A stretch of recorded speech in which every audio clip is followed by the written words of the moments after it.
Bigyan natin ngayon ng opinion reaction itong post ni Joey De Bebre. Charan! Sabi niya. I-share lang niya yung post ng ABS-CBN News. Just in, President Marcos Jr. has appointed Dave Gomez as Secretary of the Presidential Communications Office. So, anong ibig sabihin na to? Sinibak.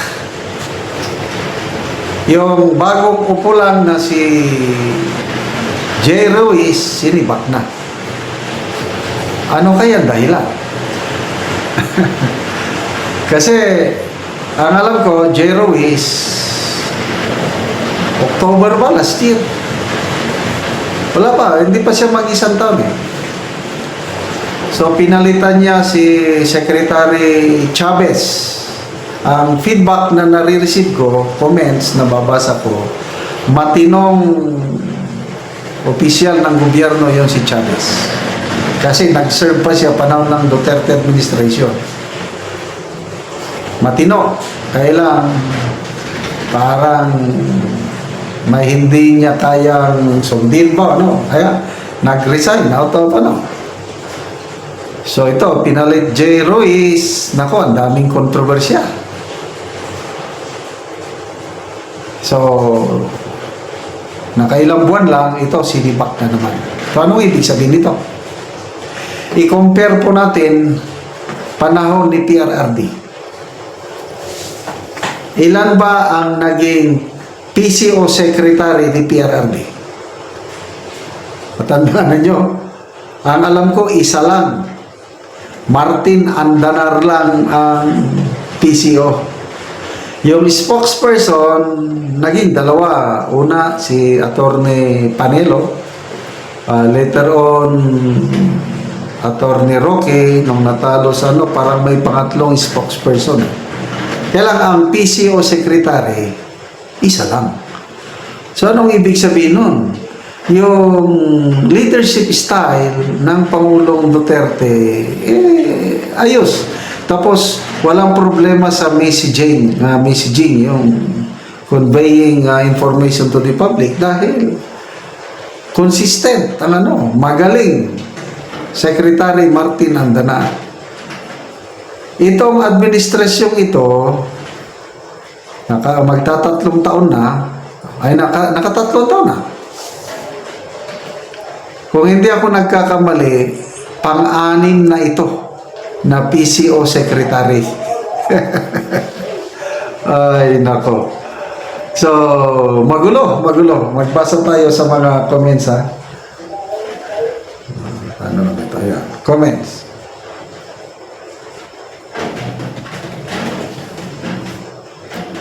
Dan, Mr. Auntie Claire now promoted to Presidential Advisor.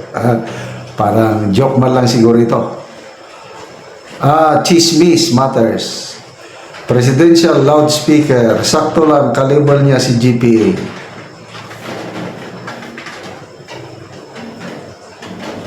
So, wala yan. Para chismis lang yan siguro yung presidential advisor. Jolly Boy Aquino. Another man steps in to control the turbulence. Correct. Damage control. Ano ba itong mga latest na aberya sa PCO? Yung pagsibak kay Miss Eden Santos.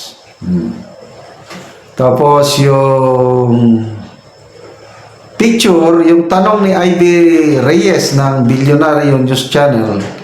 Tinatanong niya, may picture.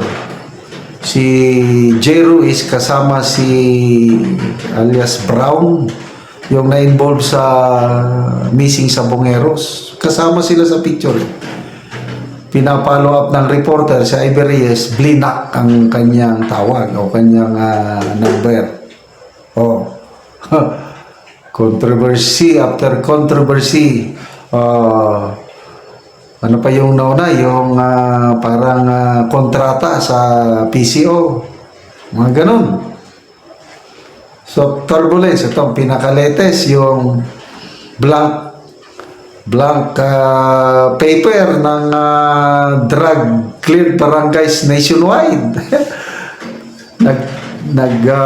pointing finger na si Attorney Claire Castro at ang PIDEA. Kasalanan nyo, PIDEA, hindi ko kasalanan yan.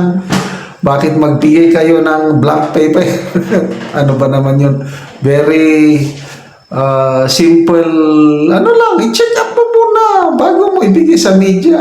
Wala eh. Ano yan, katamaran o ka-otso-otsohan? O parehas na lang.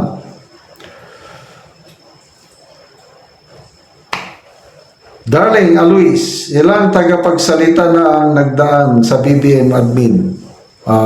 Madami na.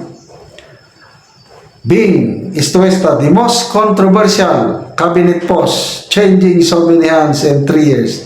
Ang hirap kasing idepensa ang indefensible. Yun.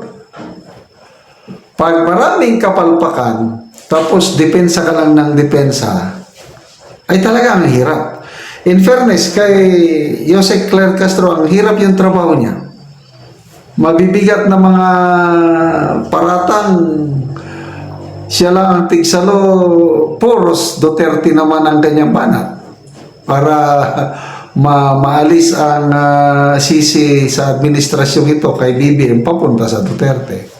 So, indefensible ang administrasyon.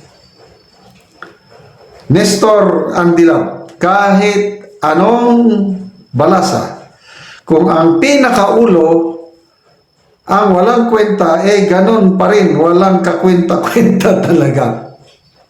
Nasa leadership kasi. Again, tingnan nyo si PRRD. Wala, isa lang ang kanyang press secretary. Bakit? Matino ang leader. Ito ngayon, weak leader, ay di talagang magkadipo-dipo. Jobs Piñera, dami kasi nila gusto itago na hindi na itatago. Yan. Kaya palit na lang ng palit pag dinayon sa gusto nilang hokus-pokus, kawawang Pilipinas. Ang may gusta, kawawang nila lang madadamay pa sa katarantaduhan ng mga... So, good luck na lang. God save the Philippines sa nangyayari sa ating bansa ngayon. Good luck dito sa Dave Gomez na ito. I don't know kung tatagal ba ito o the ship is sinking, palubog na ang barko natin.